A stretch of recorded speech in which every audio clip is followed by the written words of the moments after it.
fearful about losing their jobs, paying the bills. When you've got this message that, a rosy message, some might say, sort of hitting head first with the reality out there, how do you explain your disconnect in terms of your message to the severity of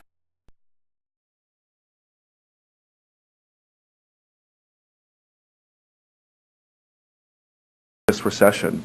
Well, first of all, I think the message we've been giving is exactly what the people of Canada understand the situation to be, which is we are in a very difficult global recession that has important effects here, one that we cannot entirely control in this country. I was very clear in that in my speech in Brampton.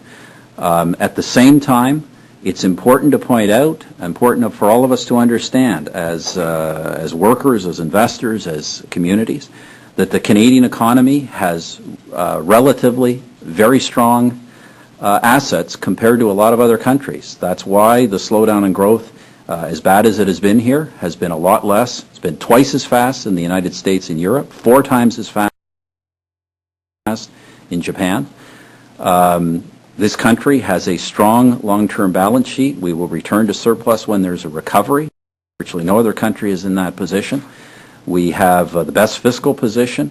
We have a strong banking sector. We are the only country in the world that has not had to directly subsidize its banks and is not looking at some form of nationalization of the banking sector.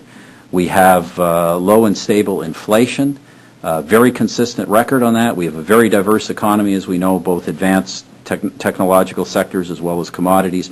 We have a skill and adaptive labor force, which obviously we're enhancing with the kind of investments we're making today. So the reality is this: things are very tough. We know that.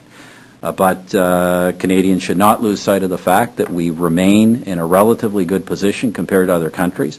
We should not lose sight of that. I think the opposition simply attacking the Canadian economy adds nothing. We all know we have difficult circumstances, but what people want to know is, what are the strengths of the country and what are you going to do? Thanks.